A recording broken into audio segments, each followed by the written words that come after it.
2500 টাকায় মিলছে চালক ছাড়াই বিভিন্ন ব্র্যান্ডের গাড়ি। বিদেশ নয়, দেশেই এমন সুযোগ পাওয়া যাচ্ছে প্রবাসী অধ্যুষিত ও পর্যটন নগরী সিলেটে। প্রবাসী ও পর্যটকদের সুবিধার্থে সিলেটের 4 তরুণ উদ্যোক্তা নিয়ে এলেন চালক ছাড়াই ভাড়ায় প্রাইভেট কার।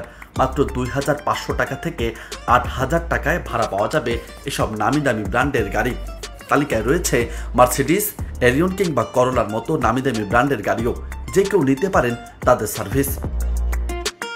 চলতি বছরের জানুয়ারিতে একটিমাত্র প্রাইভেট কার দিয়ে পরীক্ষামূলক যাত্রার পর সম্প্রতি সিলেটে এক জমকালো আয়োজনের মাধ্যমে আনুষ্ঠানিক যাত্রা শুরু করেছে ইউড্রাইভ নামক প্রতিষ্ঠানটি। 2025 সালের জানুয়ারি মাসের শুরুর দিকে আমার বেসিক্যালি এই জিনিসটা আমার মাথায় আসে, আর ওইখান থেকে আমরা পাইলট ফেজে শুরু করি। তারপর পরীক্ষামূলকভাবে আমরা আমাদের ফ্রেন্ডের একটা ভেরি ইকোনমি একটা গাড়ি ছিল, ওই ছোটো একটা ইকোনমি গাড়ি নিয়ে আমরা স্টার্ট করি। সো এখন আমরা ফুল সুইংয়ে we are expanding throughout the country ইনশাল্লাহ, সো দ্যাট আমরা আমাদের সার্ভিসটাকে আরও বেশি মানুষের কাছে ছড়িয়ে দিতে পারি। আমরা ইউকেতে আমাদের একটা সাব অফিস সেট আপ দেওয়ার প্ল্যান চলছে। আমাদের ইউকেতে একজন কো-ফাউন্ডার আছেন। আস্তে আস্তে আমরা North America, Europe, Middle East এইগুলাতেও আমাদের সার্ভিস এক্সপান্ড করার প্ল্যান করছি।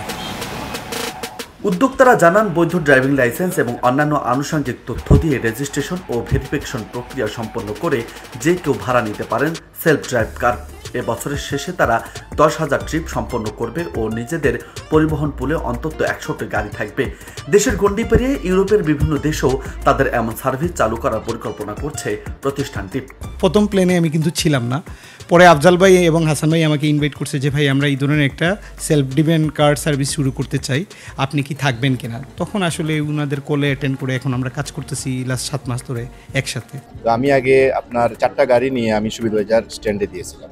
ওইখানে দেওয়ার পর আমি তেমন সুফল পাইনি, কারণ ওইখানে ড্রাইভারের সমস্যা, গাড়ির আপনার সার্ভিসের সমস্যা, তারপর গাড়িও অনেক ক্ষতিগ্রস্ত হয়, মানে অনেক সাফার করছে। অনেক সাফার করার পর আমার ওই যে ছোটো ভাই আছে আমার এলাকার মধ্যে শহীদের রিয়াদ, ওর মাধ্যমে ওর ফ্রেন্ড আফজাল, ইউড্রাইভের যারা আছে হাসান, ওদের সাথে আমার পরিচয় হয়। পরিচয় হওয়ার পর থেকেও ওদের সাথে আমি মোটামুটি কাজ করে 6 মাসে মোটামুটি ভালো সুফল পাইছি। বেসিক্যালি আমাদের এই প্ল্যানটা আসছে আমরা যখন বিদেশ বেড়াতে যাই, বিদেশে যেয়ে দেখি যে এই ফ্যাসিলিটিটা আমরা অ্যাভেল করতে পারি, নিজেদের মতো করে ড্রাইভ করতে পারি, যার জন্য আমরা এই প্লেনটা বাংলাদেশে নিয়ে আসছি। তো বাংলাদেশে নিয়ে আসার পিছনে অনেক ঝামেলা তো অবশ্যই থাকবে, তো এইসব ঘাটায় আমরা এখন মোটামুটি ভালো একটা অবস্থানে আছি। এই মুহূর্তে আমাদের ফ্লিটে 23টার উপরে গাড়ি চলে আসছে, প্লাস আমরা অলমোস্ট 600-র মতো ট্রিপ সাকসেস করে ফেলছি। বিশেষজ্ঞরা বলছেন, যে অঞ্চলে যাতায়াত ব্যবস্থা যত উন্নত সে অঞ্চল অর্থনীতিতে তত সমৃদ্ধ। ফলে পর্যটন নগরীর এমন সুবিধা বড় ভূমিকা রাখবে অর্থনীতিতে।